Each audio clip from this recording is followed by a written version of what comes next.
What's going on, boys and girls of YouTube? Back at it with another top 5 video for you guys. Like I said, we're gonna start dumping more teaching and guide content for you all. I know that seems to be I won't say I'm slacking on it. I think I'm doing a pretty good job, but this raw pure teaching content I've not been doing a lot lately like I used to, so I want to get back into it. We're gonna do mages today, or mid laners. They are all mages, oddly enough. In my mind, I will talk about 2 gods that can be played very easily in the mid lane coming to this next patch, but that's besides the point. Top 5 myths.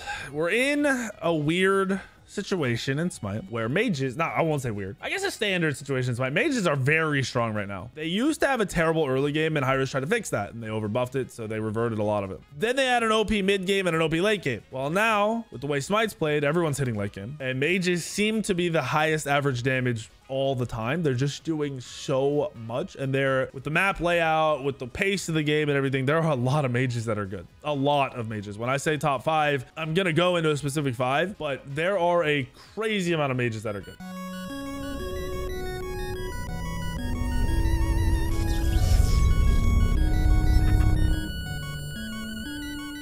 Just to talk about a few, these are not our top 5. Zeus has one of the higher win rates right now in ranked. Zeus is not a strong god. He hits hard, but every mage hits hard. He's not safe. He's easy to dive. In late game team fights, his positioning is never good because he can't even throw stuff over walls, but he has a high win rate because mages are pumping out crazy amounts of damage and people can't match it. So just for honorable mention before we get into the mages, for hunters, Marticarus in the mid lane is insanely strong and should be unkillable with your ult. Your ult should you can clear from the tower, first of all, so you should never be in a position to get ganked. And if you are in a position to get ganked, you should have your ult out or up, which means you can't get ganked. You should be ungankable on this god. And then I also want to mention, you might think I'm going to say Neath or something that's usually played in the mid lane. No. With Hachi buffs coming through that he's about to get, he's going to be OP. He's not going to be OP as an ability hunter like you usually see in the mid lane, but an auto attack hunter like Hachi with the range he's going to have from his 1 and the buffs they're giving to him. If you don't know, Hachi's 1 is doing an insane amount of extra damage right now. With an ability build, this is just, you're not going to do this. I don't think. Maybe it goes crazy and this happens. Hachi with an ability build, his 1 can crit for 1900 with full build and a Hydra. Just so you know, the 1 he got super buffed, the 2 got buffed, and his passive is now just passive attack speed. So he's pretty much going to be a mid laner that can't run out of mana. You could just spam. He's going to be very good, and I think it's something that he's that good, going to be that strong that you're going to want to play him in the mid lane if your ADC isn't playing him. But if your ADC wants to play him, let him play him. So 2 honorable mentions that I got to go through. Now, our top 5. Janice is going to be number 5 on the list. And I harp on Janice so dang much. So dang much. Basically, in Janice's lifetime, if you weren't a very good Janice player, and I don't mean mechanically hitting your 2 or whatever, I mean choosing to use your portals properly, using your ult correctly, rotating around the map just to create stuff correctly, the god was worthless if you weren't doing those things like flawlessly. So there were not a lot of people that really got value out of Janice at a true level. Like that, I can play against Janice like this guy's bad, or play against Janice like this guy's insane very quickly. Right now, recently they buffed the ult to give pen. This is pen to the whole kit. This isn't just ult pen. So rank 1 10%, rank 2 12.5, all the way up to an extra 20% pen. So Janice only needs either 1 hard pen item that's giving him 16%. I think these are actually supposed to be 16%. I think these numbers are off, but anyway, besides the point. You go 1 item to cover the rest of your pen, or you go a rod and whatever else you want, Staff of Mirrodin or something for the other 2% items, and just cap out pen. You basically cap out pen without needing an item that you used to need. So Janice got opened up to being able to hit CDR cap even easier, because you can go a CDR item in a slot of a pen item. And with that being said, you're getting percent pen earlier, so you can go flat pen early and have extra pen and just shred people. And you're seeing Janice succeed at a much higher rate than I expected. I didn't think this change was going to affect Janice and make people play Janice better. It is. Just being able to hit the 2 is enough right now, where usually on most mages just hitting the damage ability is enough. Janice was never like that. Now he is. Now just hitting the 2 is enough. He's gonna be number 5 on the list because he's still immobile. You're gonna get killed a lot if you are portaling incorrectly, because people don't look at the portal as a dash, even though it's basically what it is. Like, people usually don't dash in, they save their dash to get out. On Janice, you should kind of do the same. Most people don't do that. They use it aggressively because it does damage. That puts him in a weird spot. That's why Janice can be number 5, is just because the use of the kit isn't always there, is very rarely there, but hitting the 2 is enough. And he hits hard. Like, Janice, I got hit for, I think I was playing Nemesis or Mercury or something, and I had a Janice hit me for 14 or 1500.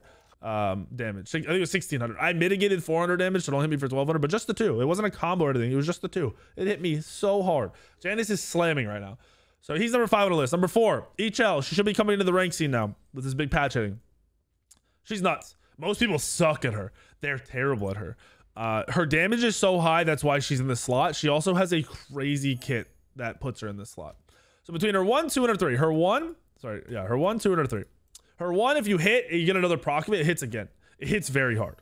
This ability with scaling, so if you have magic power, this ability can hit for 1,000 plus very, very easily.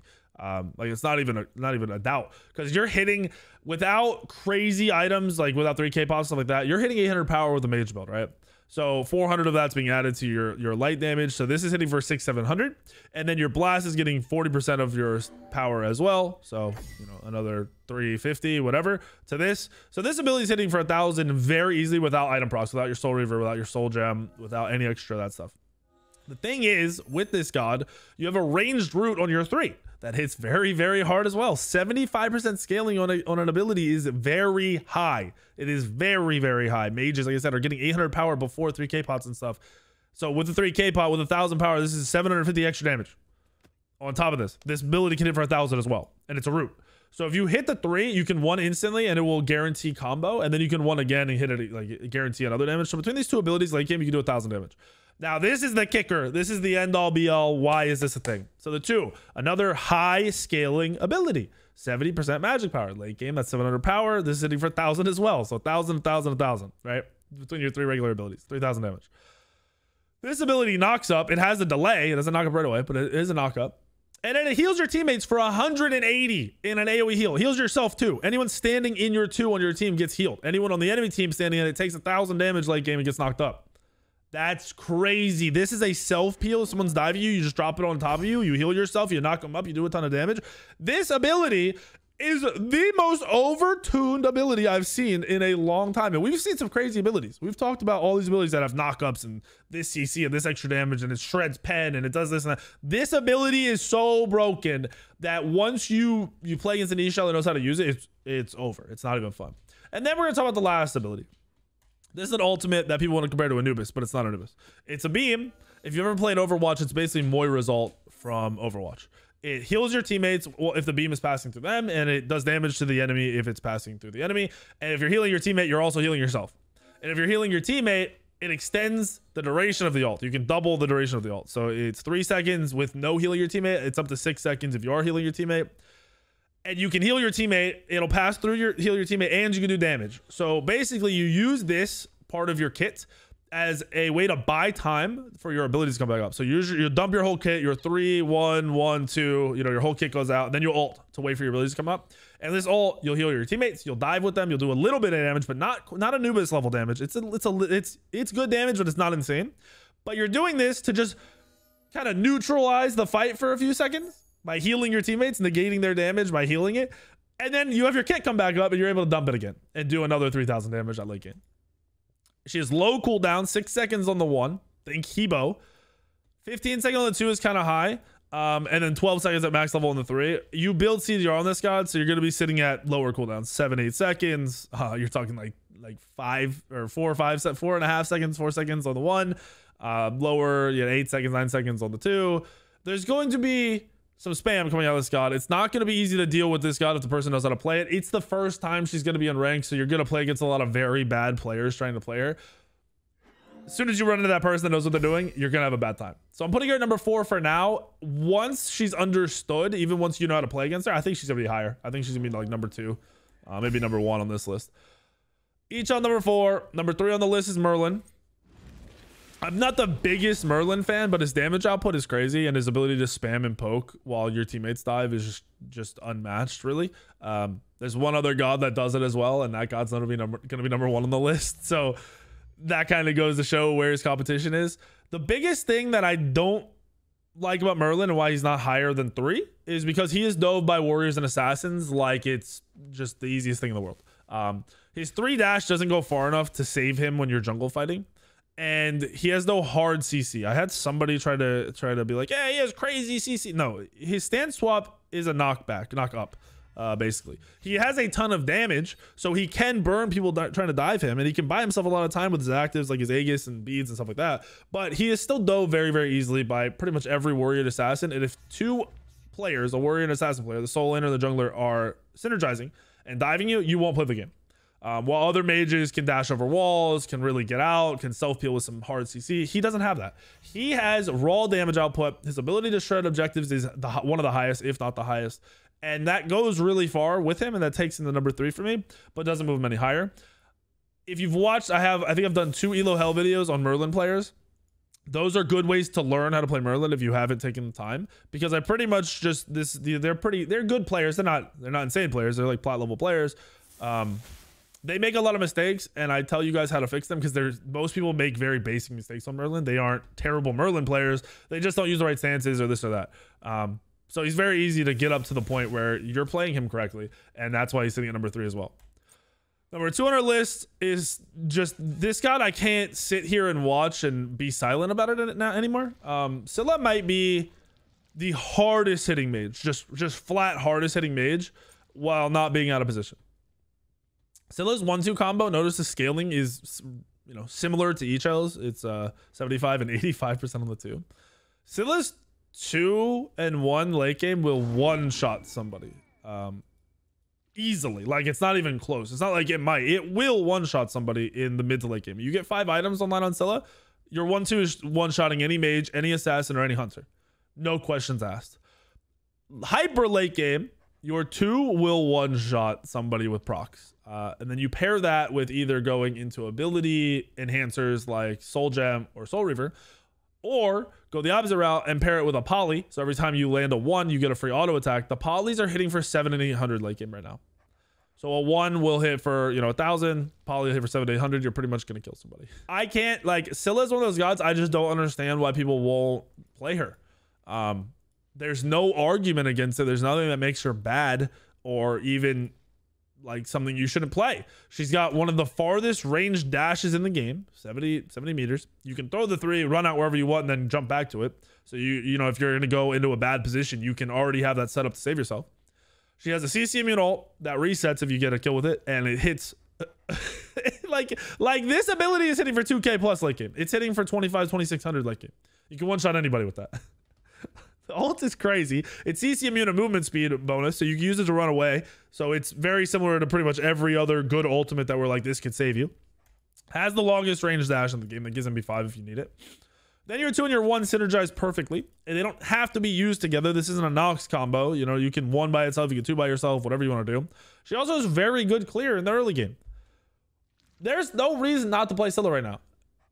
I truly believe for anybody that could play a mage, you should be able to play Cilla, and she'll just win you every game. There's no flaw in her kit. There's nothing at all. If somebody wants to dive on you, you can kill them faster than they can kill you, where a god like Merlin has to dump his whole kit on himself and needs like 2 or 3 seconds to actually, like 2 seconds to kill somebody. Cilla needs a half a second. 1 auto 2. 1, you throw your 1 out, you auto them, they might insta kill them. You throw the 2 out, they're definitely dead. Or you could just 2 on top of yourself, and people are not going to want to eat that. Cilla is just one of those gods that for 2-3 years I'm sitting here like, what is going on? And the more I see her play this year, I haven't seen her have a bad game this year by anybody in any level of ranked. So I'm over hiding it. Cilla's number 2 on that list. Number 1 on the list, I don't think it surprised anybody. It's Agony. Best poke out of any mage in the game. I won't say he's the safest, but his damage output and self-peel exists higher than most mages. He's got a stun. He's got, the burn damage from his 3 that he can stand in to keep people from jumping on top of him. He's got setup as a mage, which not really none of these mages that we've mentioned have, in my opinion. Echel has the root, so kind of. But Agony's range stun is guaranteed, and it's simple, and it's easy, and it's not putting him out of position. His bomb stun combo, so you throw a bomb, you throw the 1, and you throw another bomb. Once Agony has 5 to 6 items, it will basically one-shot a mage or a hunter if there isn't somebody giving the defensive auras around. So if you catch somebody rotating in weird or anything, or just you have vision over a wall, you catch people out so easily on this god. He is by far the most annoying god to deal with right now. In Smite, in my opinion. It's not even close. He also has objective secure, where Merlin has objective burn, meaning he can kill it fast. He can't secure it. Agony can secure anything. very, very easily. You can pair the bomb combo with the 2. There's so much burst. In a video I pumped out the other day, which goes over auto attack canceling and settings you need to change, like instacast, stuff like that. Somebody asked me about Agony's combo, and Agony happened to be the god I was explaining instacast on and why it's so much better than normal and quick. I showed the combo, and just from watching how like the fluidity, the way the combo flows together is nuts, and the damage output is crazy. Agony's gonna remain number 1, I think, for a hot minute until they hit him, because I think eventually they're gonna nerf him if he maintains the route he's going, and if mages stay at the top where they are. That's our top 5 mages with 2 hunters mixed in, just to throw you guys two options if you're hunter players that get stuck in mid lane. Hopefully you guys liked the video. If you did, hit the like button, make sure you subscribe. I did the top 5 jungle video already. We're gonna do the other top 5s coming up. And yeah, I'll see you on the video later tomorrow, the next day, and the next day.